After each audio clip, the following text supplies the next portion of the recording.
हिमालय की गोद में बसा एक छोटा सा गांव रुद्रप्रयाग की ऊंची बर्फीली चोटियों के साए में सिमटा हुआ दुनिया की नजरों से मानो छिपा हुआ था। इस गांव का नाम था हिमकोटी।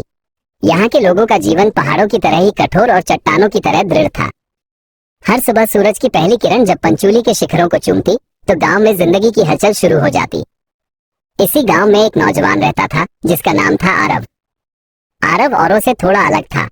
जहां गांव के दूसरे नौजवान फौज में भर्ती होने या खेतों में पसीना बहाने के सपने देखते थे, वहीं आरव के सपनों में रंग थे, कुचियां थी और कैनवास पर उतरती कल्पनाएं थी। उसकी आंखें दुनिया को एक अलग नजरिए से देखती थी। उसे बहते झरने में संगीत सुनाई देता था, पुराने पेड़ों की झुर्रियों में कहानियां दिखती थी और बादलों के बदलते आकार में अनगिनत तस्वीरें नजर आती थी। वह एक जन्मजात कलाकार था, लेकिन हिमकोटी में कला को समय की बर्बादी से ज्यादा कुछ नहीं समझा जाता था। आरव के पिता बलवंत सिंह एक सेवानिवृत्त फौजी थे। अनुशासन और कठोरता उनके खून में थी। उनके लिए जीवन का मतलब था एक स्थिर और सम्मानित पेशा। उन्हें आरव का दिन भर रंगों से खेलना बचकाना और गैर जिम्मेदाराना लगता था। क्या ये रंग तेरा पेट भरेंगे? वो अक्सर गरजते। जिंदगी कैनवास पर लकीरें खींचने जितनी आसान नहीं है। कुछ काम धंधा कर ताकि चार लोग इज्जत से तेरा नाम ले। माँ का दिल फिर भी नर्म था।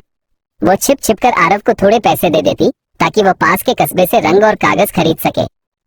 आरव अपने पिता के डर से अपनी कलाकृतियों को घर के पिछवाड़े बनी एक पुरानी टूटी फूटी झोपड़ी में छिपाकर रखता था। वही झोपड़ी उसकी दुनिया थी, उसका मंदिर था जहां वो अपने सपनों को जीता था।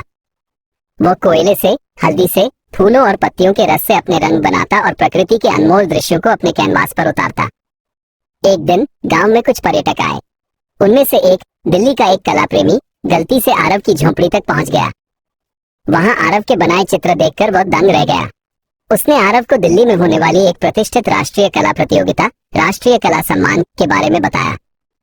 यह एक ऐसा मंच था जो देश के कोने कोने से उभरते कलाकारों को पहचान दिलाता था। तुम्हारी कला में आत्मा है बेटा, उस अजनबी ने कहा। तुम्हें इस प्रतियोगिता में जरूर हिस्सा लेना चाहिए।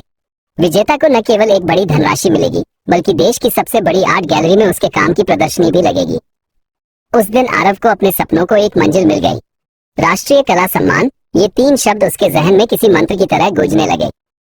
ये सिर्फ एक प्रतियोगिता नहीं थी, यह अपने पिता को गलत साबित करने, अपने अस्तित्व को सिद्ध करने और अपनी कला को वह सम्मान दिलाने का एक मौका था जिसकी वह हकदार थी। प्रतियोगिता की अंतिम तिथि सर्दियों के ठीक बाद थी, जब गांव को जोड़ने वाली सड़कें बर्फ पिघलने के बाद फिर से खुलती। आरव ने दोगुनी लगन से तैयारी शुरू कर दी। दिन में वह पिता की डांट से बचने के लिए खेतों में काम करता और रातें अपनी झोपड़ी में जाकर बिताता। उसने फैसला किया कि वह एक ऐसी पेंटिंग बनाएगा जो उसके जीवन, उसके गांव और पहाड़ों की आत्मा को दर्शाए। लेकिन जैसे जैसे दिन बीतते गए, उसके ऊपर एक अजीब सा दबाव हावी होने लगा। वो जो भी बनाता उसे अधूरा और बेजान लगता। उसके अंदर का कलाकार जैसे कहीं खो गया था। आत्मसंदेह के काले बादलों ने उसे घेर लिया। गांव वालों के ताने कानों में गूंजते, अरे ये तो पागल हो गया है, दिन भर कागज काले करता है। निराशा और हताशा के एक ऐसे ही क्षण में वह सब कुछ छोड़कर पहाड़ों की ओर भाग गया। वो बिना किसी मंजिल के बस चलता रहा, जब तक कि वह एक ऐसी जगह नहीं पहुंच गया जहां शांति और वैराग्य हवा में घुले हुए थे। यह एक पुराना वीरान सा बौद्ध मठ था जो दुनिया की भीड़ भाड़ से बहुत दूर आसमान के करीब स्थित था। वही उसकी मुलाकात लामा तेंजिन से हुई। लामा तेंजिन एक वृद्ध ज्ञानी भिक्षु थे जिनकी आंखों में एक अद्भुत शांति और करुणा थी। वो थंक चित्रकला के एक महान गुरु थे, एक पारंपरिक तिब्बती बौद्ध कला जिसमें गहन आध्यात्मिक संदेश छिपे होते हैं।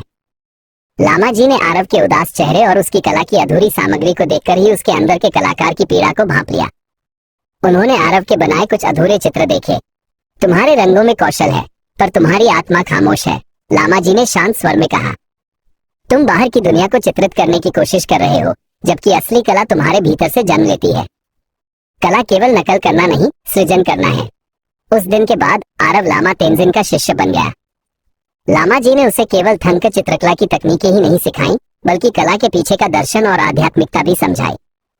उन्होंने आरव को सिखाया कि कैसे ध्यान के माध्यम से अपने मन को शांत किया जाए, कैसे अपनी जड़ों से प्रेरणा ली जाए और कैसे अपनी कला में अपने गांव की कहानियों, पहाड़ों के संघर्ष और यहाँ के लोगों की जिजीविषा को उतारा जाए। हर रंग एक भावना है, हर रेखा एक प्रार्थना, लामा जी कहते। जब तुम पूरी श्रद्धा और सच्चाई से कैनवास पर कुछ उतारते हो तो वो महज एक चित्र नहीं रहता, वो जीवंत हो उठता है। लामा तेंजिन के सानिध्य में आरव का रूपांतरण हुआ। उसने अपनी निराशा और आत्मसंदेह को त्याग दिया। अब वह एक नए दृष्टिकोण के साथ अपनी कला को देख रहा था। उसने फैसला किया कि वह प्रतियोगिता के लिए एक विशाल पेंटिंग बनाएगा। इस पेंटिंग में वह अपने गांव हिमकोटी के लोगों के दैनिक संघर्ष, उनकी अटूट रेजिलियंस, लचीलापन और पहाड़ों के साथ उनके गहरे रिश्ते को चित्रित करेगा। उसने अपनी आधुनिक शैली को लामाजी से सीखी थंक कला के आध्यात्मिक तत्वों के साथ मिलाने का निश्चय किया।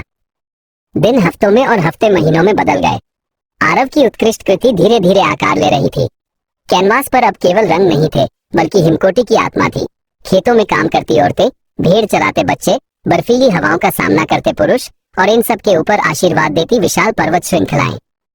लेकिन नियति को शायद उसकी और परीक्षा लेनी थी। उस साल सर्दियों ने अपना सबसे क्रूर रूप दिखाया। बेमौसम की भारी बर्फबारी ने गांव को समय से पहले ही दुनिया से काट दिया। सड़कें बंद हो गईं और कई फीट मोटी बर्फ की चादर ने हर रास्ते को निगल लिया। प्रतियोगिता की अंतिम तिथि नजदीक आ रही थी और आरव गांव में कैद होकर रह गया था।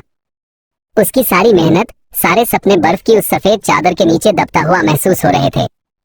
वो टूट गया। एक शाम जब आरव अपनी झोपड़ी में अपनी अधूरी पेंटिंग को देखकर निराश बैठा था, तो उसके पिता बलवंत सिंह वहां आए। उन्होंने पहली बार अपने बेटे की कला को ध्यान से देखा। उस कैनवास पर उन्हें अपना गांव, अपने लोग, अपना संघर्ष, सब कुछ जीवंत नजर आया। उन्होंने उस पेंटिंग में आरव के जुनून, उसकी रातों की मेहनत और उसके अटूट समर्पण को देखा। उस दिन एक कठोर पिता का पत्थर दिल पिघल गया। उनकी आंखों में गुस्सा नहीं, बल्कि पछतावा और गर्व का एक अजीब सा मिश्रण था।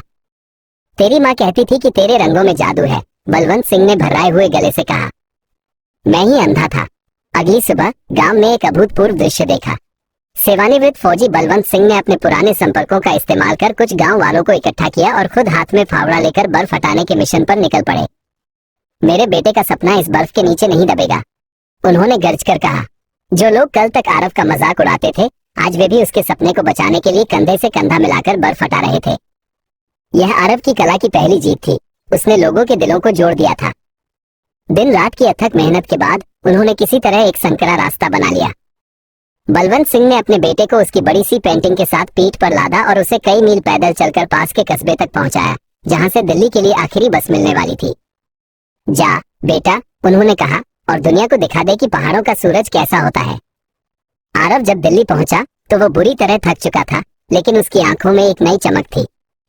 वो प्रतियोगिता हॉल में अंतिम समय पर पहुंचा। हॉल भव्य था और देश के कोने कोने से आए कलाकारों की बेहतरीन कृतियों से सजा था। एक पल के लिए वो थोड़ा घबराया। वहां उसकी सीधी सादी कला के सामने बड़ी बड़ी आधुनिक और अमूर्त कलाकृतियां थी। उसका मुख्य प्रतिद्वंद्वी रोहन था, जो एक अमीर और प्रसिद्ध शहरी कलाकार का बेटा था। रोहन की पेंटिंग तकनीकी रूप से उत्तम थी। हर स्ट्रोक, हर रंग निखुमता था, लेकिन उसमें आत्मा की कमी थी। वो ठंडी और भावहीन थी। जब रोहन ने आरव की पेंटिंग देखी तो उसने तिरस्कार से मुंह बनाया। ये तो आदिम और लोक कला जैसा है, उसने अपने दोस्तों से फुसफुसाकर कहा। जब जजों का पैनल आरव की पेंटिंग के सामने आया तो एक खामोशी छा गई। पेंटिंग में एक अजीब सी कशिश थी जो हर किसी को अपनी ओर खींच रही थी। रोहन ने जजों को प्रभावित करने के लिए आरव के काम को भोला और अपरिपक्व कहकर खारिज करने की कोशिश की। तभी एक जज ने आरव से अपनी पेंटिंग के बारे में कुछ कहने को कहा। आरव ने एक गहरी सांस ली और बोलना शुरू किया। उसकी आवाज में घबराहट नहीं, बल्कि आत्मविश्वास और सच्चाई थी। उसने अपने गांव हिमकोटी के बारे में बताया, वहां के लोगों के बारे में जो हर दिन प्रकृति की कठोरता से लड़ते हैं, फिर भी मुस्कुराना नहीं भूलते। उसने बताया कि कैसे उसकी पेंटिंग का हर रंग पहाड़ों से लिया गया है, बुरांश के फूलों का लाल, देवदार की पत्तियों का हरा और बर्फ का सफेद। उसने समझाया कि कैसे उसने लामा तेंजिन से सीखी थंक कला की आध्यात्मिकता को अपनी आधुनिक दृष्टि से जोड़ा है। ये सिर्फ एक पेंटिंग नहीं है, आरव ने अंत में कहा, यह मेरे लोगों की कहानी है। यह उस हिम्मत की कहानी है जो चट्टानों को तोड़कर भी अंकुरित होती है। यह उस उम्मीद की कहानी है जो बर्फ की मोटी चादर के नीचे भी जीवित रहती है। ये हिमालय की आत्मा है। हॉल तालियों की गड़गड़ाहट से गूंज उठा। आरव के शब्दों और उसकी कला ने जजों और दर्शकों के दिलों को छू लिया था। उन्होंने उस पेंटिंग में केवल एक दृश्य नहीं, बल्कि एक जीवंत अनुभव देखा था। जब परिणामों की घोषणा हुई तो विजेता का नाम था हिमकोटी से श्री आरव। वह पल अविश्वसनीय था। आरव को लगा जैसे वह कोई सपना देख रहा हो। उसकी आंखों से आंसू बह निकले। ये खुशी के, जीत के और कृतज्ञता के आंसू थे। जब आरव राष्ट्रीय कला सम्मान की ट्रॉफी लेकर अपने गांव लौटा तो पूरा गांव उसके स्वागत के लिए उमड़ पड़ा था। उसके पिता बलवंत सिंह भीड़ में सबसे आगे खड़े थे। जैसे ही आरव ने ट्रॉफी उनके हाथों में रखी, उन्होंने उसे कसकर गले लगा लिया। मुझे तुझ पर गर्व है मेरे बेटे, उन्होंने कहा, और उनकी आवाज में वर्षों का पश्चाताप और असीम स्नेह था। जो गांव वाले उसे पागल कहते थे, आज वे उसे अपना हीरो कह रहे थे। आरव ने पुरस्कार राशि का उपयोग अपने गांव में एक छोटा सा कला विद्यालय खोलने के लिए किया। उसने उस स्कूल का नाम हिमकोटी कला केंद्र रखा। अब वो गांव के बच्चों को न केवल रंग भरना सिखाता था, बल्कि उन्हें अपनी संस्कृति, अपनी जड़ों और अपने सपनों को महत्व देना भी सिखाता था। उसने स्थानीय कारीगरों को भी बढ़ावा दिया ताकि उनकी कला को भी पहचान मिल सके। आज भी जब सूरज की पहली किरण पंचोली के शिखरों पर पड़ती है तो हिमकोटी में एक नई सुबह होती है। एक ऐसी सुबह जहां बच्चों के हाथों में अब केवल पत्थर और हल नहीं, बल्कि कुचियां और रंग भी होते हैं। गांव के बाहर एक ऊंची पहाड़ी पर आरव अक्सर अपने बूढ़े गुरु लामा तेंजिन के साथ बैठता है। वे दोनों चुपचाप नीचे घाटी में देखते हैं, जहां उनका छोटा सा कला विद्यालय बच्चों की हंसी और रचनात्मकता से गूंज रहा होता है। आरव ने न केवल एक राष्ट्रीय पुरस्कार जीता था, बल्कि उसने अपने लोगों की सोच को बदल दिया था। उसने साबित कर दिया था कि सपने देखने के लिए किसी बड़े शहर या बड़ी सुविधाओं की जरूरत नहीं होती। जरूरत होती है तो बस अटूट लगन, सच्ची श्रद्धा और उस हिम्मत की जो पहाड़ों को भी हिला सकती है। आरव की कलाकृति अब केवल एक पेंटिंग नहीं थी, वह हिमकोटी के लिए आशा और परिवर्तन का एक सूरज बन चुकी थी, जो हर दिन एक नई प्रेरणा के साथ उगता था।